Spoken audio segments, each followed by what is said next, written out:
Bonjour, je vais commencer par une question très simple. Je ne vous connais pas. Est-ce que vous pourriez vous présenter en quelques mots?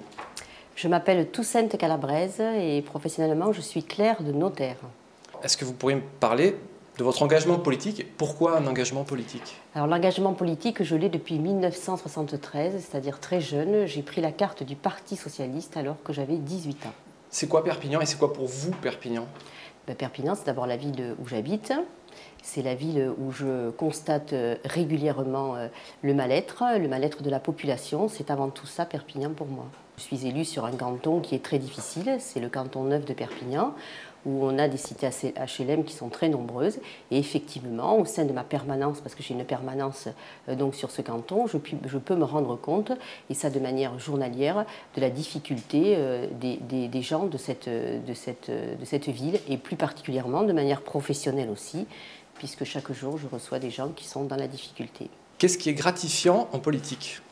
C'est un combat, tout simplement. Il n'y a rien de gratifiant, c'est juste un combat. Le combat, c'est quelque chose d'intrinsèque, c'est quelque chose que l'on ressent. Il y en a qui font du sport, il y en a qui font du tricot, il y en a qui font de la montagne, qui se baladent. Moi, je fais de la politique parce que ma manière à moi de fonctionner, c'est d'aider les autres. On est là, on est surtout à l'écoute et on est sur le terrain. Qu'est-ce qui est difficile en politique? C'est quand on n'a pas la main, c'est-à-dire qu'on n'est pas au gouvernement et qu'il faut effectivement trouver des solutions pour chacun des citoyens et qu'on ne les a pas forcément. Alors on peut les avoir au sein d'une fonction d'élu en ce qui me concerne, notamment au Conseil général. C'est vrai qu'on a des moyens et là on les met en place et là c'est valorisant parce qu'on aide. On nous parle de changement à chaque élection. Et vous, qu'est-ce que vous voulez changer? Je voudrais changer le regard quand même, le regard des citoyens, parce que là on est dans une difficulté qui est certaine, on est en régression, dans la régression sociale, et ce que je voudrais changer c'est le regard, c'est-à-dire je suis en régression, qu'est-ce que je fais? Est-ce que je recommence la même chose ou est-ce que je prends une décision et est-ce que je vote finalement pour que ça aille mieux, en tous les cas avoir l'espoir que ça ira mieux. Si vous ne pouviez défendre qu'une idée, ce serait laquelle? La justice peut-être, la solidarité certainement, la justice. Je ne peux pas en défendre qu'une, c'est pas possible parce que tout s'entrevêche. Je veux dire, je ne peux pas dire je défends ou la solidarité. Enfin, je défends la solidarité, je défends surtout les petites gens et ceux qui en ont besoin parce qu'en ce moment justement, c'est ceux qui sont le plus j'allais dire un gros mot, dans la panade et qui ont besoin d'être aidés, c'est-à-dire dans la merde.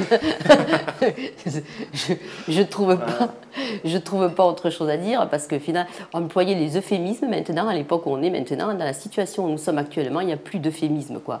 Les gens sont dans le caniveau et maintenant il faut bouger, il faut faire quelque chose, c'est important, maintenant. Et alors, qu'est-ce que vous dites à ceux qui se désintéressent de la politique? Je dis que je fais de la politique tous les jours, c'est pas vrai, on ne peut pas dire qu'on se désintéresse de la politique parce que le fait que je choisisse mon boulanger, mon boucher et l'endroit où je vais faire mes courses, c'est faire de la politique déjà. Donc on ne se désintéresse jamais de la politique. Et puis moi, à mon avis, si je veux rouspéter, si je veux me plaindre, il faut que je sois concernée. Et pour être concernée, je dois aller voter. D'accord. Que doit incarner le président français qui sera élu en 2012? Pas le Fouquet's en tous les cas, hein. C'est très certainement. Moi, je vois un président ou une présidente, surtout quelqu'un de terrain et quelqu'un qui soit près du peuple. Voilà, c'est ce qui m'importe, moi. Je veux un président qui soit constamment sur le terrain, qui a été constamment sur le terrain, qui peut le prouver, qui peut le démontrer. Il y en a un qui va le prouver, qui va le démontrer, parce qu'il a toujours fait ça. Ça a été un homme de terrain, et maintenant, il est prêt à être aux commandes. Les Français sont inquiets de la situation économique. Que peut-on faire? Que devrions-nous faire? Changer déjà, hein, changer. Je veux dire, c'est tellement compliqué et c'est tellement simple. Hein. On change. Hein. Pour l'instant, on a pris des dispositions que pour les gens qui n'en avaient pas besoin. Ceux qui en ont besoin n'en ont pas eu de dispositions. Pour eux, en tous les cas, il n'y en a pas. Et plus on est en bas, et plus on nous met plus bas. Donc voilà, il faut changer, tout simplement. Dernière question, quel est votre souhait pour 2012? Mon souhait? Mon souhait, dans un premier temps, c'est que François Hollande soit élu et que tous derrière, nous allions en avant, au charbon, et qu'on aille travailler sérieusement pour ceux qui en ont besoin.